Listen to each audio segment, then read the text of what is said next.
يضلله فلا هادي له ونشهد أن لا إله إلا الله وحده لا شريك له ونشهد أن سيدنا ومولانا محمدا عبده ورسوله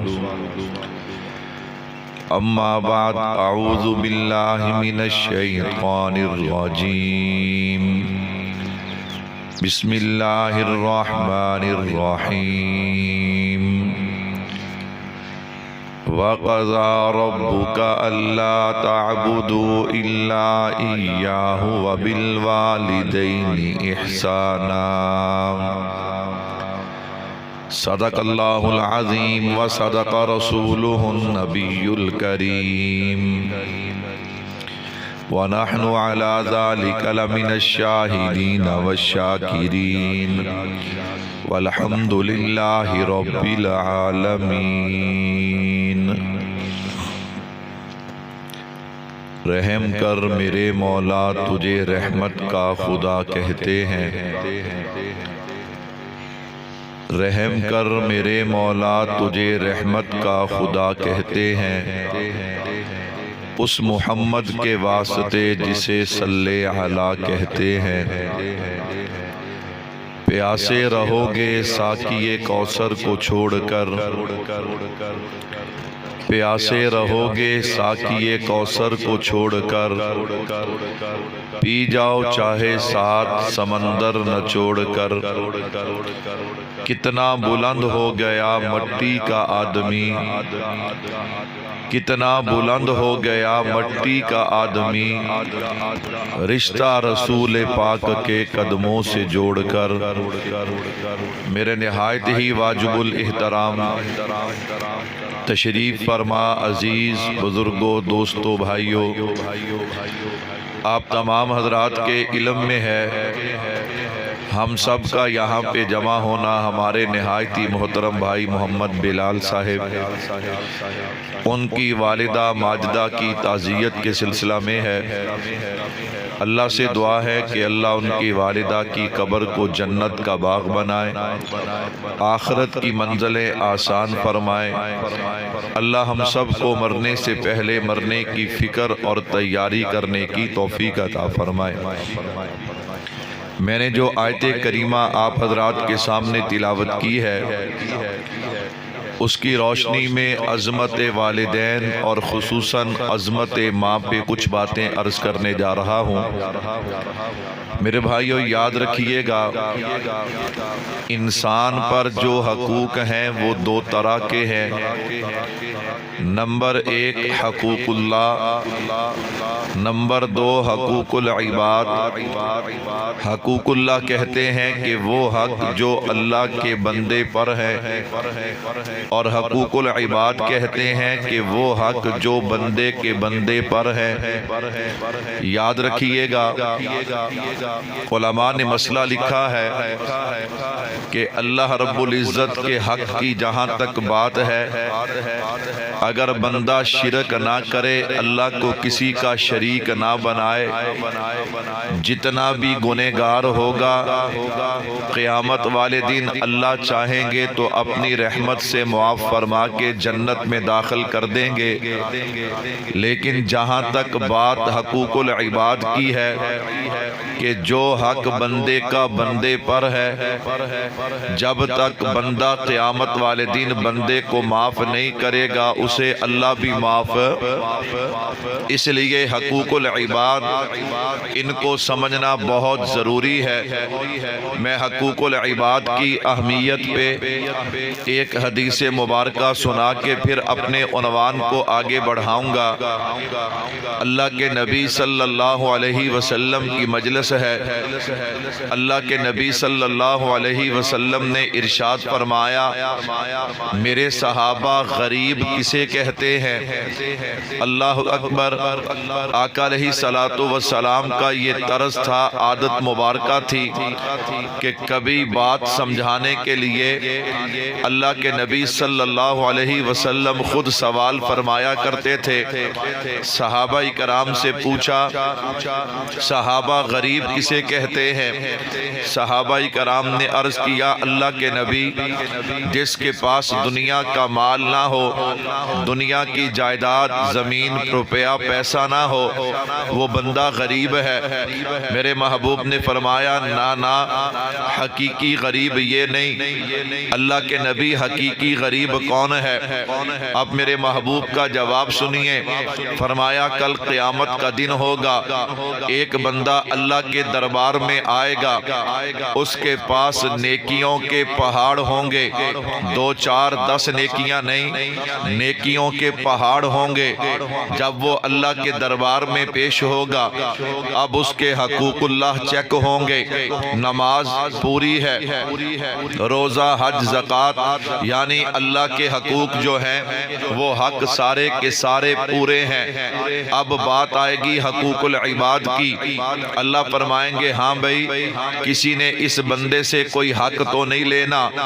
اب لوگ کھڑا ہونا شروع ہوں گے، اللہ اکبر، اے اللہ، دنیا میں اس نے میری دکان پہ ناجائز قبضہ کر لیا، اس نے میرے مکان پہ قبضہ کر لیا، اس نے میری زمین پہ قبضہ کر لیا، اس کے بڑے لوگوں کے ساتھ تعلقات تھے، ایم این اے، ایم پی اے، وزیر، مشیر تک اس کی پہنچ تھی، اس کے پاس پیسے اور برادری کی طاقت تھی، اس نے مجھے دبا لیا، اس نے میری مکان، اس نے میری دکان، اس نے زمین کو دبا لیا۔ وہ بندہ کھڑا ہو جائے گا۔ اب کوئی بندہ کھڑا ہوگا، اللہ، اس نے ناجائز مجھے دنیا میں تنگ کیا، اس نے ناجائز میری عزت کو خراب کیا، اس نے مجھے مارا، اس نے مجھے گالیاں دیں۔ یہاں تک علماء نے لکھا ہے، ایک پیسے کی کوئی حقیقت نہیں ہے۔ کسی نے ایک پیسہ، روپیہ تو بڑی بات ہے، کسی نے ایک پیسہ بھی کسی کا ناجائز دبایا، وہ بندہ بھی کھڑا ہو جائے گا۔ میرے بھائیوں، آج حقوق العباد کو کوئی بندہ اہمیت دینے کے لیے تیار نہیں ہے۔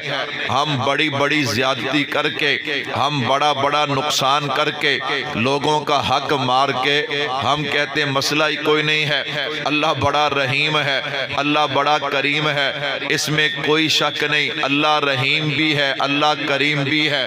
یہ اللہ کی رحمت کے خلاف ہے نا کہ ایک بندے کو دنیا میں بھی اس کا حق نہ ملے اور آخرت میں بھی حق نہ ملے، یہ اللہ کی شان کے خلاف ہے۔ تو بھائی دیکھیے گا، ایک حقوق اللہ، ایک حقوق العباد ہے۔ چلو ایک بات اور میرے ذہن میں آئی، میں یہاں پہ وہ سناتا چلا جاؤں۔ ایک نوجوان ہے، اس نے فجر کی نماز پڑھی۔ کون سی نماز پڑھی جی؟ فجر کی نماز پڑھی ہے۔ آپ حضرات جانتے ہیں، ایسی مجالس میں میری کوشش ہوتی ہے، ہم سب گنہگار ہیں، کمزور ہیں، ایسی باتیں کی جائیں کہ سننے سنانے کے بعد ہم کسی نہ کسی ایک بات پہ عمل کرنے والے بن جائیں اور ہماری عملی زندگی میں کوئی نہ کوئی تبدیلی آئے، اور الحمدللہ آتی ہے، اس میں شک بھی کوئی نہیں۔ بہت سارے لوگ ایسے ملتے ہیں کہ جو پہلے نماز نہیں پڑھتے، اللہ ان کو توفیق دیتا ہے، پہلے چہرے پہ داڑھی نہیں ہوتی، اللہ توفیق دیتا ہے، پہلے کسی گناہ میں مبتلا ہوتے ہیں، اللہ توفیق دیتے ہیں۔ تو خیر سنیے گا، اس نوجوان نے فجر کی نماز پڑھی، اب یوں سیر کرنے کے لیے نکلے تو نہر کے کنارے سیر کر رہے تھے، چلتے چلتے انہیں نہر کے پانی پہ ایک سیب تیرتا ہوا نظر آیا، سیب کو اٹھایا۔ صبح کے وقت ہر بندے کو بھوک لگی ہوتی ہے، انہوں نے سیب کھایا۔ جب سیب کھا لیا، اب دل اور دماغ میں یہ بات پیدا ہوئی، یار یہ سیب کس کا تھا، کہاں سے آیا، اور میں نے بغیر اجازت کے کیوں کھایا؟ ہم لوگوں کا بڑا بڑا نقصان کر کے کہتے ہیں پھر کیا ہوا، اللہ بڑا معاف کرنے والا ہے، اللہ رحیم اور کریم ہے۔ میرے بھائیوں، حقوق اللہ بھی اہم ہے اور حقوق العباد کی اہمیت بھی کم۔ آج میرے معاشرے میں یہ کمزوری ہے، اگر کوئی اللہ کے حق پہ ڈاکہ ڈالے اسے تو ہم مجرم سمجھتے ہیں، لیکن حقوق العباد، اللہ اکبر، اس نوجوان کے ذہن میں جب یہ بات آئی کہ میں نے یہ سیب کیوں کیوں کھایا؟ یہ سیب کہاں سے آیا؟ اچھا یہ جدھر سے نہر کا پانی آ رہا ہے میں اس طرف چلتا ہوں، اللہ کوئی نہ کوئی راستہ نکال دیں گے۔ جب نیت ٹھیک ہونا اللہ پھر راستے بھی نکال دیتے ہیں۔ علماء نے مسئلہ لکھا ہے، آج کل گنے کا سیزن ہے، یہ گنے کی ٹرالیاں گزرتی ہیں، اس پہ سے کوئی بندہ اگر گنا کھینچ کے اسے جناب کھاتا ہے، استعمال کرتا ہے، اگر اس کی مالک کی اجازت نہیں ہے تو یاد رکھنا یہ بندہ مجرم ہے۔ دیکھنے کو یہ چھوٹی چھوٹی باتیں ہیں لیکن کل قیامت والے دن ہم پچھتائیں گے، سوائے پچھتاوے کے کسی کا باغ کھڑا ہے بغیر اجازت کے، آپ نے مالٹا توڑا بغیر اجازت کے، امرود توڑا، کسی کی سبزی کھڑی ہے، گاجر اور مولی کی کیا اہمیت ہے، لیکن مالک کی اجازت کے بغیر اگر ہم نے وہ چیز لی ہے تو یاد رکھنا جب تک بندہ معاف نہیں کرے گا اللہ بھی اسے معاف۔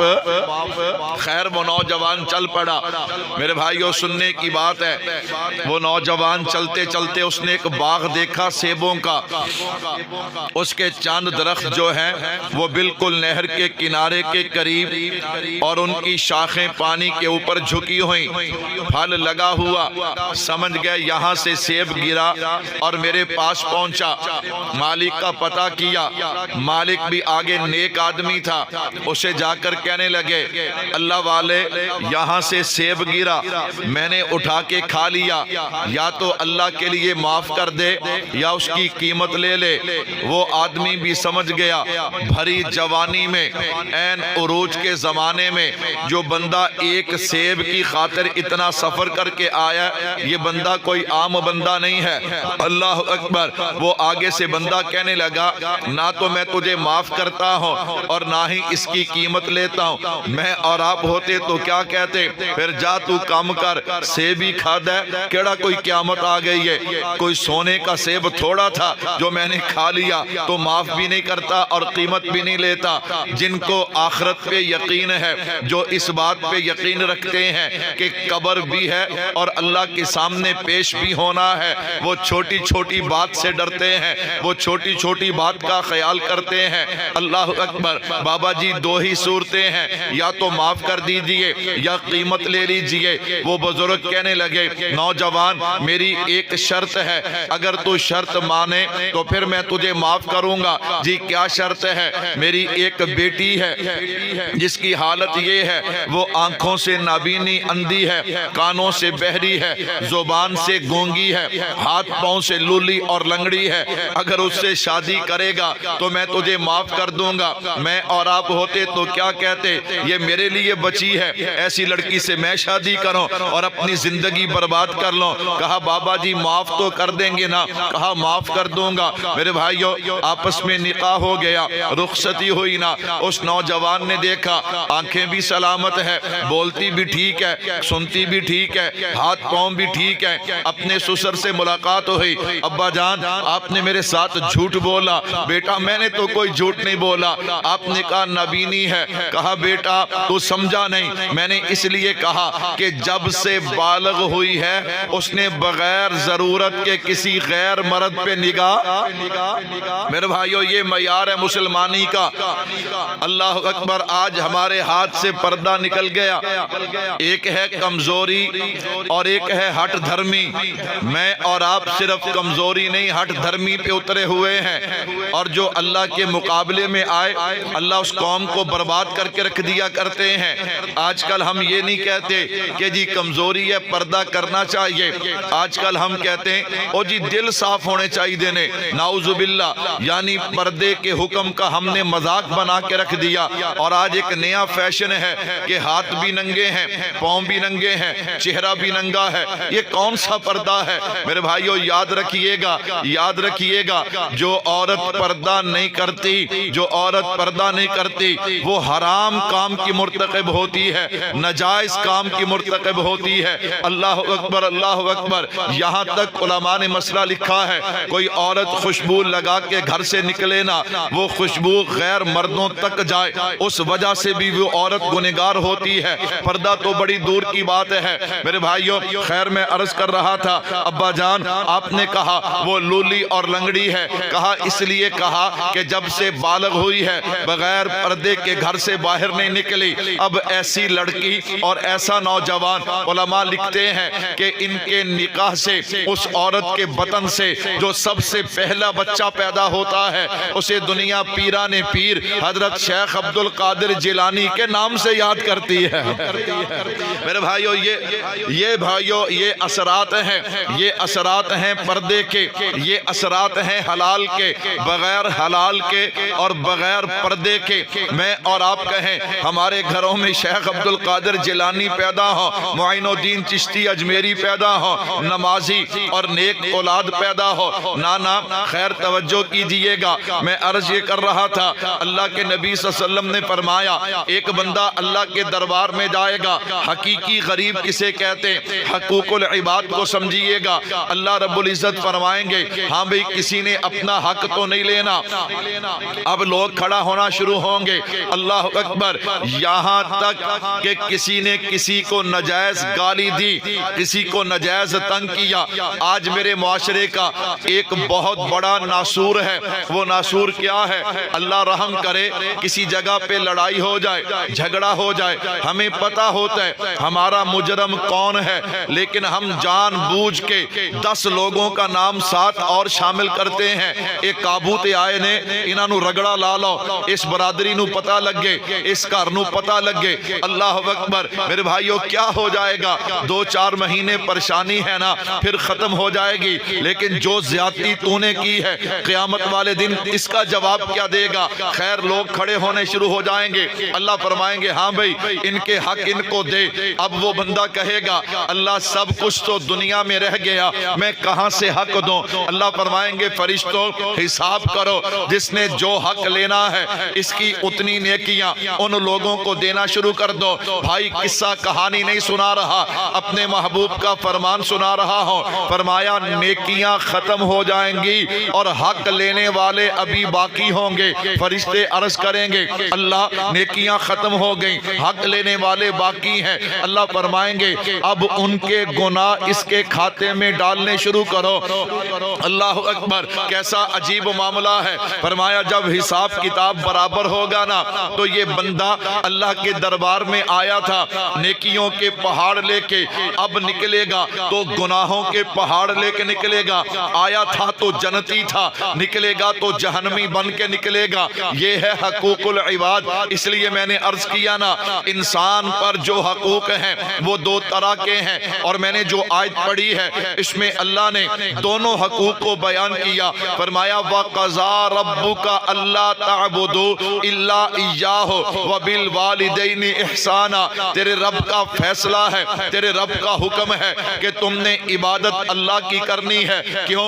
خالق بھی اللہ ہے، مالک بھی اللہ ہے، رازق بھی اللہ ہے، مشکل کشا بھی اللہ ہے، حاجت روا بھی اللہ ہے، بگڑی بنانے والا بھی اللہ ہے، داتا بھی اللہ ہے، بارشیں برسانے والا بھی اللہ ہے، کھیتیاں اگانے والا بھی اللہ ہے، بیٹے اور بیٹیاں دینے والا بھی اللہ ہے، بیماریاں دور کرنے والا بھی اللہ ہے، غم دور کرنے والا بھی اللہ ہے، راحتیں دینے والا بھی اللہ ہے، زمین و آسمان کو پیدا کرنے والا، چاند سورج ستاروں کو روشنی دینے والا، پہاڑوں کو طاقت دینے والا، پرندوں کو اڑان دینے والا، پھلوں کو مٹھاس دینے والا، پھولوں کو خوشبو دینے والا، دریا سمندر کو گہرائی دینے والا، پانی کو روانی دینے والا، کائنات کے ذرے ذرے کو وجود دینے والا اللہ ہے۔ جب خالق اور مالک وہ ہے تو عبادت کے لائق بھی ایک اللہ ہے۔ وَبِالْوَالِدَيْنِ إِحْسَانًا، بتا دیا کہ حقوق العباد میں سے سب سے بڑا حق تیرے والدین کا تجھ پہ ہے،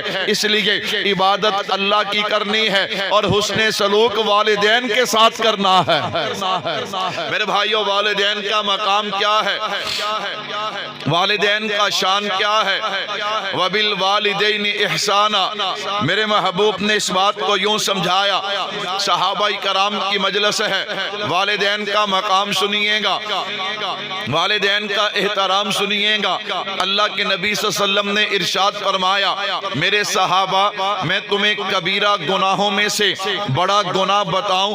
کبیرہ گناہ کہتے ہی بڑے گناہ کو ہیں، لیکن میرے محبوب نے اہمیت سمجھانے کے لیے کہ تمہیں کبیرہ گناہوں میں سے بڑا گناہ بتاؤں؟ اللہ کے نبی ضرور بتائیے۔ فرمایا اللہ کے ساتھ کسی کو شریک کرنا اور والدین کی نافرمانی کرنا یہ کبیرہ گناہوں میں سے بڑا گناہ ہے۔ میرے محبوب نے فرمایا میں تمہیں بتاؤں کہ اللہ کے ہاں سب سے محبوب عمل کون سا ہے؟ اللہ کے نبی ضرور بتائیے۔ فرمایا اللہ کے ساتھ اللہ اکبر، میں تمہیں بتاؤں کہ محبوب عمل کون سا ہے؟ ضرور بتائیے۔ فرمایا نماز کو اپنے وقت مقرر میں ادا کرنا اور والدین کے ساتھ حسن سلوک کرنا۔ میں قربان جاؤں، میرے نبی کی مجلس سجی ہے، ایک صحابی آئے، اللہ کے نبی دونوں والدین زندہ ہیں، والد بھی زندہ ہے، والدہ بھی زندہ ہے، دونوں میں سے خدمت کا حق زیادہ کس کا ہے؟ میں قربان جاؤں، ذرا دیکھیے میرے محبوب نے کتنے احسن انداز میں اس بات کو سمجھایا۔ میرے محبوب کو آگے صحابی عرض کرتے ہیں کملی والے دونوں زندہ ہیں اور ان کا میرے اوپر حق کیا ہے؟ میرے محبوب نے فرمایا یا تو تیرے لیے جنت کا دروازہ ہے یا تیرے لیے جہنم کا دروازہ ہے۔ اللہ کے نبی کیا مطلب؟ فرمایا ناراض کرے گا جہنم کا دروازہ ہے، راضی کرے گا تو جنت کا دروازہ ہے۔ والدین کتنی بڑی دولت ہے، والدین کتنی بڑی نعمت ہے۔ میرے بھائیو حدیث پاک سنیے گا، اللہ اکبر۔ آج میرے معاشرے میں جہاں اور بہت سی کمیاں کوتاہیاں، وہاں یہ بھی ہے کہ آج ہم پیر صاحب کے جوتے تو سیدھے کرتے ہیں، ماں باپ کے جوتے سیدھے نہیں کرتے۔ آج مولوی صاحب کے جوتے تو ٹھیک کرتے ہیں لیکن والدین کے جوتے ٹھیک نہیں کرتے۔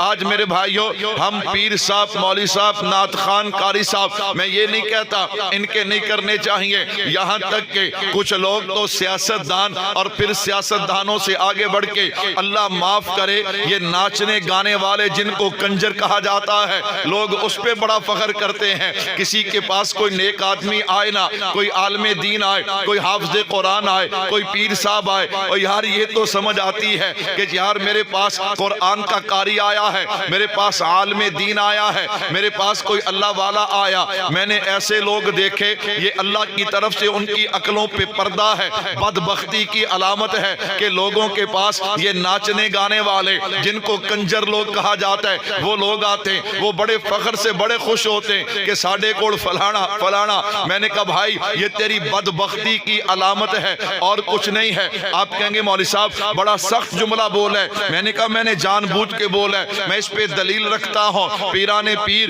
شیخ عبد القادر جیلانی سب کہہ دیجئے رحمت اللہ علیہ۔ حضرت سے کسی نے پوچھا، اللہ اکبر، اللہ گواہ ہے، میں آپ سے پہلے بھی کہا کرتا ہوں جو بندہ خود گنہگار ہو وہ کسی پہ تنقید کیا کرے گا؟ میں آپ سب میں سے بڑا گنہگار ہوں، لیکن یہ باتیں میں اس لیے کرتا ہوں ہو سکتا ہے میری بات سن کے کوئی بندہ راہ راست پہ آ جائے، کوئی بندہ توبہ کر لے۔ ایک بندہ پوچھنے لگا حضرت پیران پیر شیخ عبد القادر جیلانی رحمت اللہ علیہ سے، حضرت کیسے پتا چلے گا کہ بندے کا مال حلال کا ہے یا حرام کا ہے؟ ایک نمبر کا مال ہے یا دو نمبر کا مال ہے؟ نشانی یاد رکھنا۔ حضرت فرمانے لگے مال کا خرچ ہونا مال کا آنا بتاتا ہے۔ کیا مطلب؟ اگر تو مال خرچ ہونا نیک راستے پہ، اچھے کام پہ، تو سمجھ لو مال حلال کا ہے، مال کیا ہے؟ اور اگر دو نمبر جگہ پہ خرچ ہو تو سمجھ لو مال بھی کیا ہے؟ حرام کا ہے۔ اپنے گھر پہ خرچ کرو، بیوی بچوں پہ خرچ کرو، دوست احباب پہ خرچ کرو، دین کے کاموں پہ خرچ کرو، اللہ اکبر۔ اور جن کا مال اللہ معاف فرمائے ایسے لوگ کھاتے ہیں تو سمجھ لو ان کا مال حلال کا بھی نہیں ہے، اس کے آنے کا راستہ بھی ٹھیک نہیں ہے۔ اللہ یہ باتیں ہمیں سمجھنے کی توفیق عطا فرمائے۔ میرے بھائیوں کچھ نہیں رکھا ان کاموں میں، کچھ نہیں سوائے بربادی کے۔ میں تو حیران ہوں ان لوگوں پہ جو اپنے بچوں کی شادیاں کرتے ہیں، آہستہ آہستہ غیر ٹوٹتی چلی جا رہی ہے۔ پہلے لوگ مہندی کیا کرتے تھے لڑکوں کی شادی پہ، اب مہندیاں ہوتی ہیں بچیوں کی شادی پہ۔ کیسا عجیب معاملہ آ رہا ہے، کیسا عجیب معاشرہ ہو رہا ہے ہمارا، اللہ اکبر۔ میں قربان جاؤں ان باتوں سے بچیے۔ مہندی کیا ہے؟ کہتے جی رسم ہے ہندوؤں کی۔ میں نے کہا یار کیسے مسلمان ہیں؟ اس سے بڑا بھی کوئی بد عقل بندہ ہوگا کہ جو ایک اچھے کام کو، نکاح سنت ہے میرے بھائیوں، دین کا ایک معاملہ ہے، دین کا ایک امر ہے، لیکن اس کا آغاز کہاں سے کر رہے ہیں؟ رہا ایسی رسم سے جو ہندوؤں کی رسم ہے۔ اس سے بد عقلی اور کیا ہوگی؟ اس سے بڑی بیوقوفی کیا ہوگی؟ اللہ ہم سب کو بچنے کی توفیق عطا فرمائے، کہہ دو آمین۔ جتنے حضرات بیٹھے ہو آپ تو ارادہ کرو نا، انشاءاللہ ہم ایسا کام نہیں کریں گے۔ خیر میں عرض کر رہا رہا تھا اللہ اکبر کہ جناب والا آقا علیہ الصلوۃ والسلام کی مجلس ہے، والدین کی عظمت پہ بات کر رہا تھا، باتوں میں بات دور نکل گئی۔ آقا علیہ الصلوۃ والسلام نے ارشاد فرمایا جس کا والد یا والدہ، جن کے والدین زندہ ہیں، ذرا پوری توجہ سے سنیے گا، فرمایا جس کا والد یا والدہ دونوں زندہ ہو، بیٹا یا بیٹی، ایک محبت بھری نگاہ اپنے والدین کے چہرے پہ ڈالے، اللہ حج مقبول کا ثواب عطا فرماتے ہیں۔ صحابہ کرام تڑپ گئے، اللہ کے نبی گھر میں بار بار آنا جانا ہوتا ہے، ماں باپ گھر میں ہوتے ہیں، اگر کوئی ایک سے زیادہ مرتبہ دیکھے، میرے محبوب نے فرمایا 100 مرتبہ دیکھنا دن میں تمہارا کام ہے، اور 100 حجوں کا ثواب عطا کر دینا عرش والے خدا کا کام ہے۔ کتنا بڑا کام ہے، اللہ اکبر۔ لیکن شرط کیا ہے؟ خدمت گزار۔ اے نہیں بھی ماں پیو سڑے ہوئے ہون، اللہ اکبر، انہوں نے دل جڑے ہوئے ہون، جی ادھر منہ کریو میں حج مقبول دا سب، ایسے نہیں۔ اس سے بھی بڑی بات سنیے گا، والدین کی عظمت اور مقام کیا ہے؟ ابن عباس رضی اللہ عنہما روایت نقل کرتے ہیں، میرے بھائیو سننے کی بات ہے، میرے محبوب نے فرمایا کوئی بندہ اس حالت میں صبح کرتا ہے، اس پہ جنت کے 2 دروازے کھلے ہوتے ہیں، یا ان پہ جنت کا ایک دروازہ کھلا ہوتا ہے۔ کوئی بندہ اس حالت میں صبح کرتا ہے، اس پہ جہنم کے 2 دروازے کھلے ہوتے ہیں، یا جہنم کا ایک دروازہ کھلا ہوتا ہے۔ صحابہ کرام تڑپ گئے، اللہ کے نبی بات سمجھ نہیں آئی، جنت کے 2 دروازے یا ایک دروازہ، جہنم کے 2 دروازے یا ایک دروازہ؟ میرے محبوب نے فرمایا جس کے دونوں والدین زندہ ہو، والد بھی زندہ ہو، والدہ بھی زندہ ہو، اور اولاد خدمت گزار ہو، بیٹا ہو یا بیٹی، یہ اس حالت میں صبح کرتے کہ ان پہ جنت کے 2 دروازے کھلے ہوتے ہیں۔ اگر دونوں میں سے ایک زندہ ہو تو اس حالت میں صبح کرتے کہ جنت کا ایک دروازہ کھلا ہوتا ہے، اور اگر دونوں زندہ ہو، اولاد نافرمان ہو، یہ اس حالت میں صبح کرتی ہے کہ اس پہ جہنم کے 2 دروازے کھلے ہوتے ہیں۔ اگر ایک زندہ ہو، اس حالت میں صبح کرتے کہ جہنم کا ایک دروازہ کھلا ہو۔ اللہ اکبر۔ صحابہ نے عرض کیا اللہ کے نبی اگرچہ والدین ظالم ہو، جیسے ہم کہتے ہیں نا او جی ہمارے والد کی ہمارے ساتھ بنتی نہیں ہے، ہماری ماں کی ہمارے ساتھ بنتی نہیں ہے، وہ مجھے برداشت نہیں کرتے، میری بیوی کو برداشت نہیں کرتے، میرے بچوں کو برداشت نہیں کرتے، نعوذ باللہ انہوں نے یہ کر دیا وہ کر دیا۔ او بھائی خرابی کسی اور جگہ پہ ہوتی ہے، لیکن ہمیں سمجھ نہیں آتی یہ کیسے ہو سکتا ہے کہ والدین اولاد کے ساتھ ایسا کریں۔ خیر صحابہ نے عرض کیا اللہ کے نبی اگرچہ والدین ظالم ہوں، میرے محبوب نے ایک بار نہیں 2 مرتبہ فرمایا اگرچہ ظالم ہوں، اگرچہ ظالم ہوں، لیکن اولاد کا حق یہی ہے کہ اولاد اپنے والدین کے ساتھ حسن سلوک کرے۔ میرے بھائیو والد کی عظمت کے کیا کہنے، ماں کی عظمت کے کیا کہنے، مجھے حضرات نے حکم دیا کہ عظمت ماں پہ کچھ گفتگو ہو جائے۔ آئیے ذرا عظمت ماں کو شروع کرنے جا رہا ہوں۔ ماں کی شان کیا ہے، ماں کا مقام کیا ہے؟ میرے محبوب کی مجلس سجی ہوئی، ایک صحابی آئے اللہ کے نبی میں اپنی ماں کی خدمت کرتا ہوں۔ کیا کرتا ہوں جی؟ میں اپنی ماں کی خدمت کرتا ہوں، جیسے آج کل میں اور آپ بھی کہہ دیتے ہیں 2 وقت کا کھانا دے کے، انہیں بستر دے کے، دوائی دے کے ہم کہتے ہیں ہم نے خدمت کا حق ادا کر دیا۔ نہ میرے بھائیوں، ماں کتنی بڑی ہستی ہے، ذرا سنیے گا۔ میرے آقا علیہ الصلوۃ والسلام کی مجلس میں صحابی عرض کرتے کملی والے میں اپنی ماں کی خدمت کرتا ہوں، لیکن اس کے باوجود میری ماں مجھے اپنی زبان کے ساتھ تکلیف دیتی ہے، میں قربان جاؤں۔ میرے محبوب نے فرمایا خدمت کی بات کرتا ہے میرے پیارے، اگر تیری والدہ تجھے کہے نا کہ اپنے جسم کا گوشت